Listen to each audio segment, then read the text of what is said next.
Welcome friends. ரெகடி கேசி serial அடுத்த எபிசோட்ல என்ன சுவாரஸ்யமான சீன்ஸ் வரப்போகுதுன்றத பத்தி பார்க்கலாம். மனோஜோட ஃப்ரெண்டு மனோஜா அந்த சாமியார்ட்ட கூட்டிட்டு போறாரு. இவன் என்னோட ஃப்ரெண்டு நிறைய படிச்சிருக்கிறான், ஆனா வேலை கிடைக்காம ரொம்ப கஷ்டப்படுறான் அப்படின்னு சொல்றாரு. மனோஜ் நான் அவர்கிட்ட கேட்டுக்கிறேன் அப்படின்னு சொல்லிட்டு அந்த சாமியார்ட்ட கொஸ்டின் மேல கொஸ்டின் கேட்டுட்டு இருக்கிறாரு. உங்களுக்கு இந்த ஃபீல்டுல எத்தனை வருஷம் எக்ஸ்பீரியன்ஸ் இருக்கு, நீங்க சொல்லி எத்தனை பேர் நல்ல நிலைமைக்கு வந்திருக்கிறாங்க அப்படின்லாம் கேள்வி கேட்டுட்டு இருக்கிறாரு. அதுக்கான போட்டோஸ் டேட்டாலாம் இருக்குதா அப்படின்னு கேட்கிறாரு. அதை கேட்ட சாமியாருக்கு கோபம் வந்துருது. நீ கஷ்டப்படுறதுக்கு காரணம் வேற யாரும் கிடையாது, உன்னோட வாய்னால தான் நீ ரொம்ப கஷ்டப்படுற அப்படின்னு சொல்றாரு. நீ வாய் பேசாம அமைதியா இருந்தாலே போதும் அப்படின்னு சொல்றாரு. நான் சொல்லாம என்னோட கஷ்டம் உங்களுக்கு எப்படி புரியும் சாமி அப்படின்னு கேட்டுட்டு இருக்கிறாரு மனோஜ்.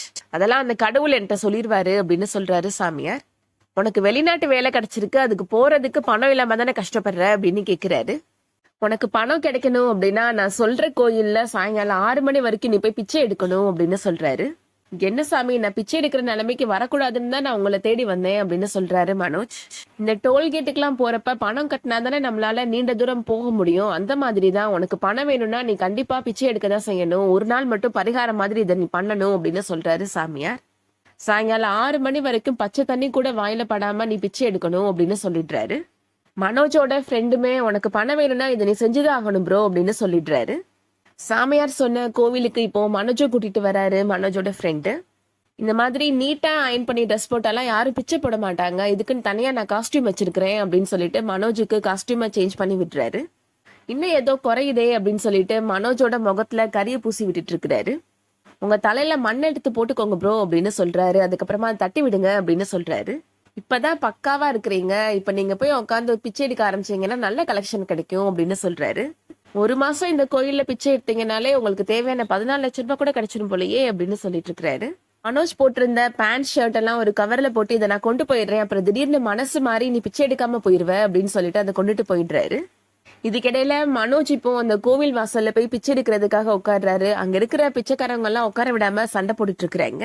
இந்த இடத்த விட்டு போறியா இல்ல நாங்க யூனியன்ட்ட சொல்லட்டுமா அப்படின்லாம் மிரட்டுறாங்க.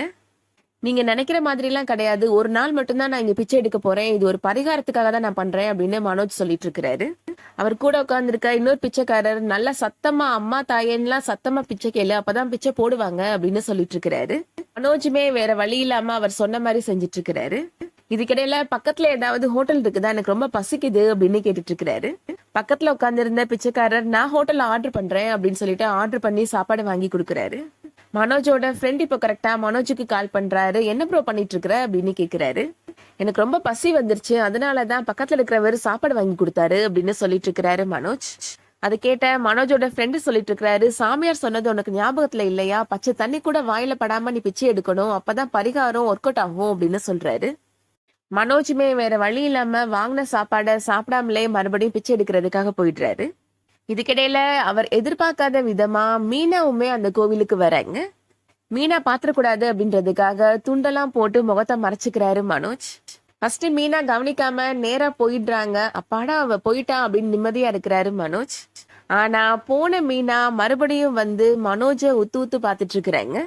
என்னடா பண்றது, மாட்டிக்குவோமோ அப்படின்னு யோசிச்சுட்டு இருக்கிறாரு மனோஜ். அதோட இன்னைக்கான எபிசோட் முடியுது. நாளைக்கு எபிசோட்ல பார்த்தோம் அப்படின்னா மீனா இப்போ முத்துவுக்கு கால் பண்ணி உடனே இந்த கோயிலுக்கு வாங்க அப்படின்னு சொல்றாங்க. அங்க யார் உட்கார்ந்து இருக்கிறாங்க பாருங்க அப்படின்னு சொல்றாங்க மீனா. மனோஜ் அங்க கோவில் வாசல்ல உட்காந்து பிச்சை எடுக்கிறத பார்த்த உடனே முத்துவுக்குமே ரொம்ப ஷாக்கிங்கா தான் இருக்கு. மனோஜை பார்த்து கோவமா கத்துறாரு. என்னடா பண்ணிட்டு இருக்கிறீங்க அப்படின்னு கேக்குறாரு.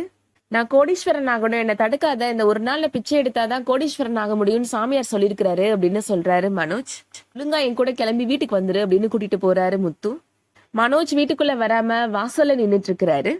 விஜயா அண்ணாமலைட்ட சொல்லிட்டு இருக்கிறாங்க, பாத்தீங்களா இந்த முத்துவ பிச்சைக்காரன் எல்லாம் வீட்டுக்கு கூட்டிட்டு வந்துட்டு இருக்கிறான் அப்படின்னு கத்துறாங்க. அம்மா பார்த்து பேசுங்கம்மா, அப்புறம் நீங்க ரொம்ப வருத்தப்படுவீங்க அப்படின்னு முத்து சொல்லிட்டு இருக்கிறாரு. இவர் யாருன்னு தெரியாம பேசாதீங்க அப்படின்னு மீனா சொல்றாங்க. இவன் நம்ம ஏரியா பிச்சைக்காரன் தானே, இவனுக்கு போய் அவர் இவர்னு மரியாதை கொடுத்து பேசுற அப்படின்னு கோபப்படுறாங்க விஜயா. அம்மா அப்படின்னு சொல்றாரு மனோஜ். நீலாம் இப்படி என்ன அம்மானு கூப்பிடாத அப்படின்னு விஜயா மறுபடியும் கோபப்படுறாங்க. நான் தான் மனோஜ்மா அப்படின்னு சொல்றாரு மனோஜ். மனோஜ அந்த பிச்சைக்காரன் கோலத்துல பார்த்த உடனே விஜயா ரொம்ப அதிர்ச்சி ஆயிடுறாங்க. ஒரு நாள் கோவில் வாசல்ல பிச்சை எடுத்தேன்னா எனக்கு கிடைக்க வேண்டிய பணமெல்லாம் கிடைச்சிருன்னு ஒரு சாமியார் சொன்னாருமா, அதான் பரிகாரத்துக்காக இந்த மாதிரி பண்ணனேமா அப்படின்னு சொல்றாரு மனோஜ். என் பிள்ளைக்கு இப்படி ஒரு நிலைமை ஆயிடுச்சே அப்படின்னு சொல்லிட்டு வருத்தப்பட்டு இருக்கிறாங்க விஜயா. விஜயா கண்டிப்பா அவங்களோட வீட்டு பத்திரத்தை அடமானம் வச்சு மனோஜுக்கு பணம் வாங்கி கொடுக்கறதுக்கான வாய்ப்புகள் இருக்கு. மனோஜுக்கு வேலை கொடுக்குறேன்னு சொன்ன கம்பெனி ஃப்ராடு கம்பெனியா இருந்து இந்த பணத்தையும் தொலைக்க போறாரு மனோஜ். என்ன நடக்க போகுதுன்றத வெயிட் பண்ணி பார்க்கலாம். இந்த வீடியோ பிடிச்சிருந்துச்சுன்னா லைக் பண்ணிக்கோங்க. சீரியல் அப்டேட்ஸ்க்கு நம்ம சேனலை சப்ஸ்கிரைப் பண்ணிக்கோங்க. தேங்க்ஸ் ஃபார் வாட்சிங்.